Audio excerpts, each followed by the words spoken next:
नमः संस्कृताय मित्रों, हम लोगों ने माहेश्वर सूत्रों को पढ़ा, स्वर वर्णों को पढ़ा।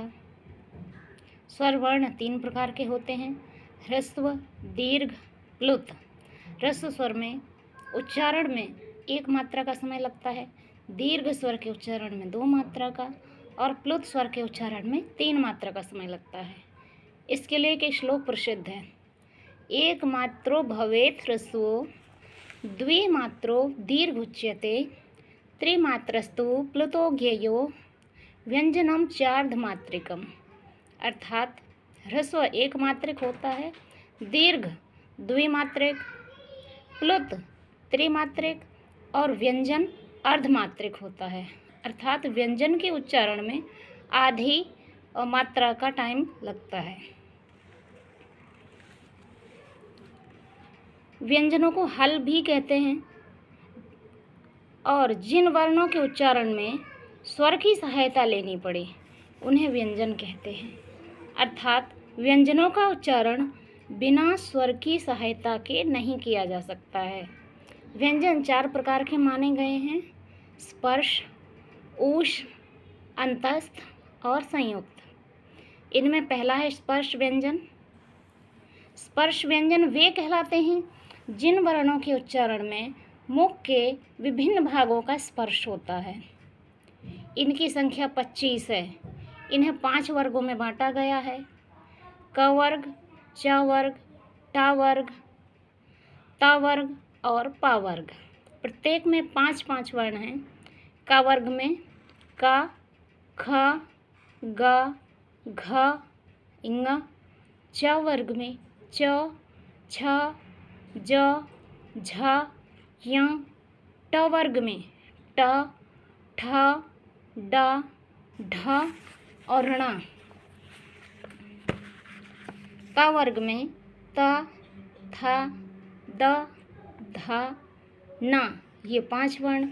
और प वर्ग में प, फ, ब, भ और म, ये 5 वर्ण होते हैं। प्रत्येक में 5-5 वर्ण होते हैं इन 5 वर्गों में। ऊष्म व्यंजन है नंबर 2। ऊष्म व्यंजन वे कहलाते हैं जिनके उच्चारण में वायु की रगड़ से ऊष्मा उत्पन्न होती है। इनकी संख्या 4 है, श, शो, स और ह। अंतस्थ व्यंजन, इनकी संख्या भी 4 है, य, व, र, ल। और संयुक्त व्यंजन, संयुक्त व्यंजन वे अक्षर होते हैं जो 2 अक्षरों या वर्णों से मिलकर बने होते हैं। जैसे क और श मिलकर के क्ष बनता है, त और र मिलकर के त्र बनता है, ज और य मिलकर के ज्ञ बनता है। अनुस्वार, वर्ण के ऊपर लगे बिंदु को अनुस्वार कहते हैं। विसर्ग, वर्ण की अंतिम ध्वनि ह को प्रकट करने के लिए विसर्ग का प्रयोग होता है। अनुनासिक, क वर्ग से प वर्ग तक सभी वर्णों के अंतिम वर्णों को अनुनासिक कहते हैं, क्योंकि इनका उच्चारण करने के लिए श्वास को अंशतः नासिका से बाहर निकालना पड़ता है। ये वर्ण हैं ङ, य, ण, न और म। अब वर्णों का उच्चारण स्थान, हम लोग वर्णों के उच्चारण स्थान को देखेंगे।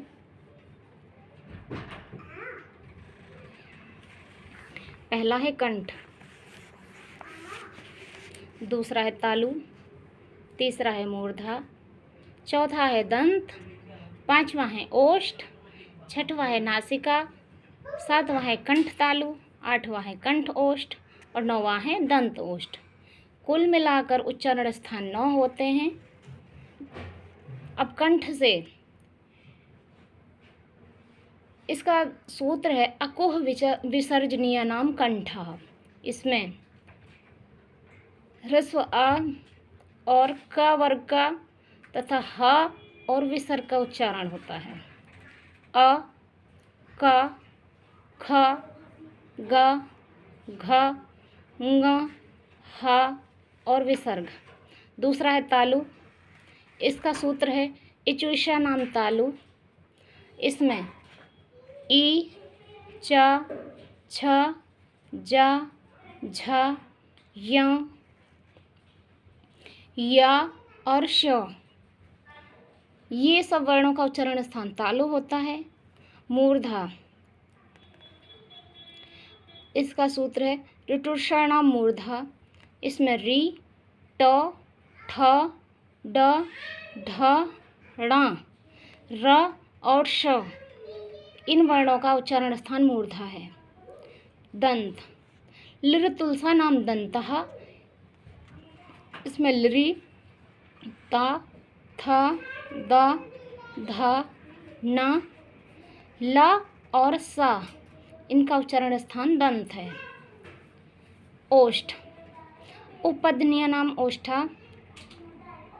इसका उ और पा, फा, बा, भा, मा, इन वर्णों का उच्चारण स्थान ओष्ठ है, अर्थात उ और पा वर्ग का।